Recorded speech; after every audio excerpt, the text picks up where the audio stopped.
Now, here's a random question. So being in real estate, I fix and flip houses, landlord, real estate agent. Yep.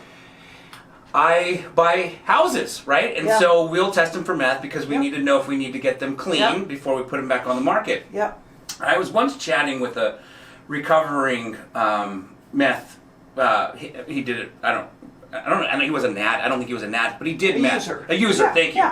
A recovering meth user, and because he had children, he never smoked it in the house because he didn't want to expose them to it, but he smoked it in the car all the time. He says, that was where I went to do it.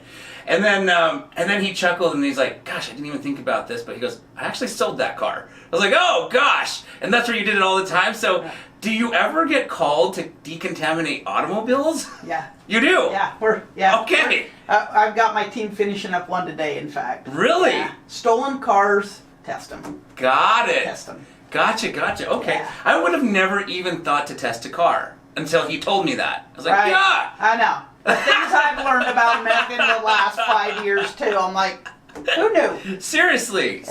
And I think you touched on the carpet earlier. I wanted to share with the listeners in case they missed that. But just from my experience and your education in the past, when a house tests for meth, correct me if I'm wrong, anything that's porous, carpets, curtains, sofas, have to be disposed of, right? And then the hard surfaces are what you decontaminate. Correct. So, so carpet obviously being porous, then of course that's where the baby's crawling, and then they put their hands in their mouth.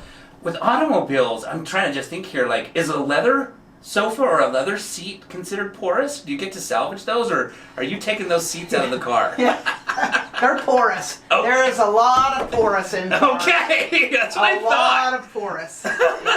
So you're ripping out the floor of the car, the seats of the car. So our meth standards, if it's under the state standard for contamination, but traces, and that is pretty typical in stolen cars because they generally aren't out a long time. Right. For their short-term use, right? Yeah. So in a lot of our cases, it's under the legal limit, and we can use extraction. Got it. And I think probably the biggest issue with porous stuff is we don't have a good way to test it. Right? Yeah. Because when you're testing 100 square centimeters on a hard surface, you know exactly what it is. Yeah. To test carpet, you have to cut a piece out, and then how many fibers are there in 1 square inch? Right. So you don't get a good reading unless it's a no detect. So I think until we figure out a great way to test permeable, I think it's more the testing issue than the ability to decontaminate. Got it. But our state law does not allow for salvaging carpet in a room that's testing over the limit. Okay. Got it. So yeah. Okay. Cars, motorhomes, brutal. Yeah, I can imagine. Okay. So if you're buying a used car, that's a whole nother issue. Don't even. Okay, we're gonna take a commercial break. You won't sleep at night.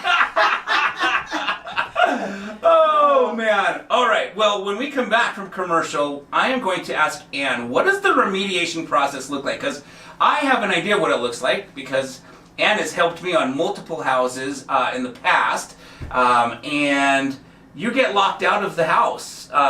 You come in, you change the locks. I don't get to go back in. Not till we're done. Yeah. So Ann's going to break down a little bit of how that happens, and the times you've helped me, they've been homes that I bought to remodel, and so I didn't live there, so that didn't disturb me as far as my lifestyle too much when you locked me out of the house because I wasn't living there. Right. But people that you're remediating, they have to go somewhere. I'm assuming. Yes. Okay. Yeah. Okay. So yes, stay tuned. You're going to want to hear what happens in case your house tests positive and you need to get it remediated.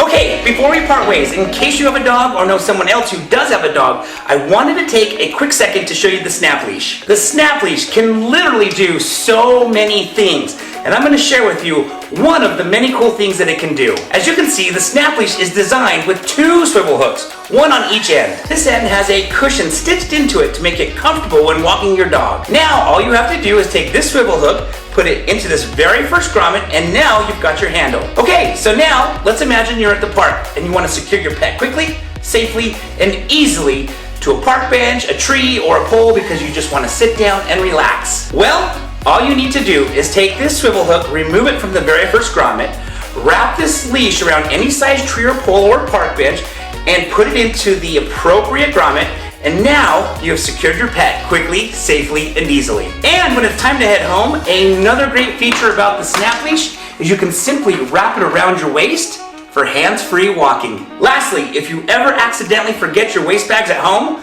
these grommets make a great place to fasten the waist bags so you never leave home without them. And if you want to see all of the other cool things that the snap leash can do, then please just click on the link below and find out why so many others are falling in love with the snap leash.